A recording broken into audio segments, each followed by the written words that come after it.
सबसे पहले स्टार्ट करते हैं बॉयंसी से।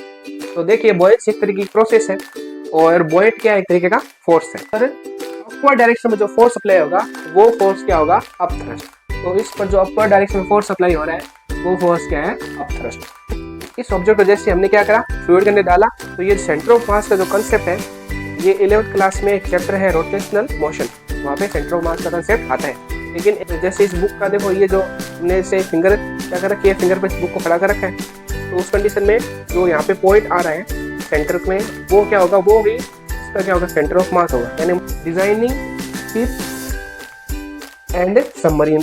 हेलो स्टूडेंट्स, हेलो बच्चों, ग्रेविटेशन की ये है 8th क्लास 8th लेक्चर है और इस लेक्चर में हम डिस्कस करे हैं बुओयंसी एंड आर्किमिडीज प्रिंसिपल। तो इससे जो प्रीवियस लेक्चर था उसमें हमने थ्रस्ट, प्रेशर, उनकी डेफिनेशन देखी, फॉर्मूला देखा और प्रेशर की यूनिट देखी, और प्रेशर के फॉर्मूले से हम किस टाइप से क्या करते हैं, अगर कोई बिल्डिंग बिल्ड करते हैं या कोई ब्रिज बनाते हैं तो उस कंडीशन में जो पिलर का साइज होता है या पिलर की जो पिलर की शेप होती है वो किस टाइप की होती है, उस क्लास में हमने डिस्कस किया। और अब इस क्लास में हम डिस्कस करेंगे बुओयंसी और आर्किमिडीज प्रिंसिपल। तो आइए सबसे पहले स्टार्ट करते हैं बुओयंसी से। तो देखिए बुओयंसी एक तरीके की प्रोसेस है और बुओयंट क्या है, एक तरीके का फोर्स है, ठीक है। और यहाँ पे अपथ्रस्ट भी एक तरीके का फोर्स ही है। तो सभी को आज देखते हैं साथ में। तो बुओयंसी क्या एक प्रोसेस है, किस टाइप की है, the buoyant force is the upward force exert on an object fully or partly immersed in a fluid। तो कोई ऑब्जेक्ट है, जिस टाइप से ये ऑब्जेक्ट है, ठीक है, ये ऑब्जेक्ट इस फ्लूइड के अंदर क्या है, या तो फुली या पार्टली इमर्ज्ड हो सकता है, ठीक है। तो उस कंडीशन में जो इस पर अपवर्ड फोर्स अप्लाई होगा, अपवर्ड फोर्स एक्सर्ट कर रहा है, इस डायरेक्शन में जो फोर्स एक्सर्ट कर रहा है वो फोर्स क्या है, this upward force is also called upthrust. तो सबसे पहले हमने अपथ्रस्ट की डेफिनेशन देखी है, तरीके से बुओयंट फोर्स से रिलेटेड है कि जिस टाइप से कोई ऑब्जेक्ट, ठीक है, अगर हम क्या करें, फ्लूइड में डालें, ये या तो एक तरीके से पूरा पूरा पानी फ्लूइड के अंदर है या थोड़ा सा फ्लूइड के अंदर है, तो उस कंडीशन में होगा क्या, इस पर अपवर्ड डायरेक्शन में जो फोर्स अप्लाई होगा वो फोर्स क्या होगा, अपथ्रस्ट। तो इस पर जो अपवर्ड डायरेक्शन में फोर्स अप्लाई हो रहा है वो फोर्स क्या है, अपथ्रस्ट, ठीक है। और एक बार देखते हैं इस डायग्राम को। ऑब्जेक्ट है वो क्या है, फ्लूइड के अंदर है, तो अपवर्ड डायरेक्शन में जो फोर्स होगा वो अपथ्रस्ट है। फोर्स का अदर नेम भी है बुओयंट फोर्स। जो अपवर्ड डायरेक्शन में जो फोर्स लग रहा है वो कौन सा फोर्स है, वो है बुओयंट फोर्स, ठीक है। तो इस ऑब्जेक्ट पर ये जो एक तरीके से फ्लूइड अपवर्ड डायरेक्शन में जो फोर्स अप्लाई हो रहा है वो कौन सा फोर्स है, बुओयंट फोर्स। और ये जो ऑब्जेक्ट है ये इस फ्लूइड के अंदर जा रहा है, ये क्यों जा रहा है, क्योंकि इस ऑब्जेक्ट का वेट है, वेट का मतलब जो अर्थ इस पर ग्रेविटी लगा रही है, तो उस ग्रेविटी वजह से ये ऑब्जेक्ट अंदर जा रहा है फ्लूइड के अंदर, तो ये अंडर टू फ्लूइड जा रहा है। तो ये जो एक तरीके से डाउनवर्ड डायरेक्शन में जो फोर्स अप्लाई हो रहा है वो फोर्स कौन सा है, वेट ऑफ द ऑब्जेक्ट। तो इस कंडीशन में ऑब्जेक्ट है फ्लूइड के अंदर है, तो अपवर्ड डायरेक्शन में जो फोर्स अप्लाई होगा, ठीक है, वो बुओयंट फोर्स होगा, जिसे हम इस फोर्स को अपथ्रस्ट भी बोलते हैं। और डाउनवर्ड डायरेक्शन में जो फोर्स लग रहा है वो है वेट ऑफ द ऑब्जेक्ट, या कह सकते हैं ग्रेविटेशनल फोर्स। अब देखते हैं आगे, आगे क्या है, due to the buoyant force. तो इस बुओयंट फोर्स की वजह से देखो क्या होगा, ए बॉडी सबमर्ज पार्शियली और फुली इन ए फ्लूइड। तो इस बुओयंट फोर्स की वजह से मान लो कोई ऑब्जेक्ट, जैसे ये ऑब्जेक्ट है, ये क्या बॉडी क्या है, ये या तो पार्शियली या फुली फ्लूइड के अंदर है, तो होगा क्या, देखो, appear to lose its weight. तो हमें क्या लगेगा, इस जो बॉडी है, जो ऑब्जेक्ट है, उसने अपना एक तरीके से जो वेट है वो क्या कर लिया है, लॉस कर लिया है। अपेयर टू बी लाइटर, यानी हमें ऐसा लगेगा ये ऑब्जेक्ट है, ये जो बॉडी है वो क्या हो गई, लाइटर हो गई, ना हल्की हो गई है। ऐसा एग्जांपल हम क्या करते हैं, डेली रूटीन में करते हैं। जिस टाइप से अगर मान लो कोई कुआं है और उस कुएं में हमें पानी निकालना है, बाल्टी डालते हैं और पानी को जब बाहर निकालते हैं, जब तक जो हमारी एक तरीके से ऑब्जेक्ट है पानी के अंदर है, तो उसको खींचने में हमें ज़्यादा फोर्स अप्लाई नहीं करना पड़ेगा। लेकिन जैसे ही ऑब्जेक्ट क्या होगा, जैसे ही ऑब्जेक्ट पानी से बाहर आएगा यानी फ्लूइड से बाहर आएगा, तो हमें उस पर ग्रेविटी या उसके वेट के बराबर या उससे ज़्यादा फोर्स अप्लाई करना पड़ेगा, तभी हम उसको क्या कर सकते हैं, ऊपर की तरफ खींच सकते हैं। तो फ्लूइड हमें एक तरीके से हेल्प करता है। किस टाइप से हेल्प करता है? फ्लूइड कोई भी ऑब्जेक्ट है, उस ऑब्जेक्ट पर अपवर्ड डायरेक्शन में एक फोर्स अप्लाई करता है, वो क्या है? बॉइंट फोर्स, उसे हम बोलते हैं अपथ्रस्ट। अब देखते हैं कुछ condition. The following factor affect बॉइंट force. तो कुछ फैक्टर, जो फैक्टर इफेक्ट करते हैं बॉइंट फोर्स को, तो आइए उसको डिस्कस करते हैं। The density of the fluid. तो फ्लूइड की डेंसिटी है वो क्या करेगी? बॉइंट फोर्स को इफेक्ट करेगी। अगर मान लो कम डेंसिटी और ज्यादा डेंसिटी का कोई फ्लूइड है, तो इसका आंसर आपको बताना है कि कौन से फ्लूइड का बॉइंट फोर्स ज्यादा होगा या कौन से फ्लूइड का कम होगा। जिसकी डेंसिटी ज्यादा है, क्या उसका बॉइंट फोर्स ज्यादा होगा? जिसकी डेंसिटी कम है, उसका बॉइंट फोर्स ज्यादा होगा। तो ये आपको बताना है। अब देखते हैं हम next, the volume of the fluid displaced. तो जिस टाइप से ये ऑब्जेक्ट है, इस ऑब्जेक्ट को जैसे हमने क्या करा, फ्लूइड के अंदर डाला, तो इसने क्या किया, इसने जो फ्लूइड है उसका जो वॉल्यूम ऑफ फ्लूइड क्या किया, इसने डिस्प्लेस किया, है ना, यानी पानी वहां से हटाया। तो जो ऑब्जेक्ट है कितना वॉल्यूम ऑफ फ्लूइड डिस्प्लेस करता है, वो भी क्या होगा, वो भी एक तरीके से इफेक्ट करेगा किसको? बॉइंट फोर्स को।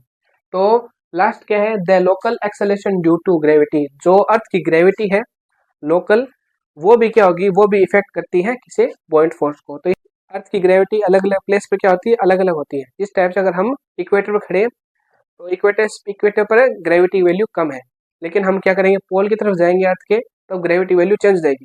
तो उस टाइप से बॉइंट फोर्स की वैल्यू भी क्या हो जाएगी? चेंज हो जाएगी। जैसे बच्चों हमने देखा कि बॉइंट फोर्स पर कौन कौन से इफेक्ट होते हैं, बॉइंट फोर्स की डेफिनेशन देखी।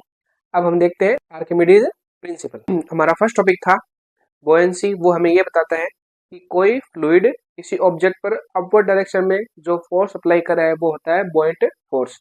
और जो ये टॉपिक है आर्किमिडीज प्रिंसिपल, हमें ये बताएगा कि जो बॉइंट फोर्स है उसकी वैल्यू किसके इक्वल होगी।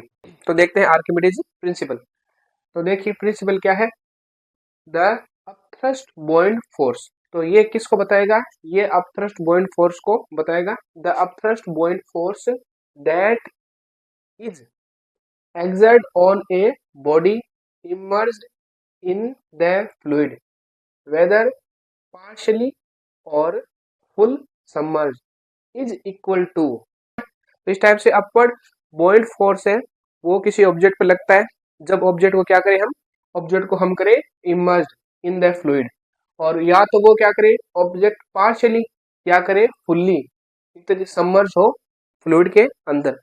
तो ये जो अपथ्रस्ट बॉइंट फोर्स है ये किसके इक्वल होगा? इज इक्वल मतलब किसकी बात कर रहे हैं हम? Upthrust buoyant force is equal to the weight of the fluid.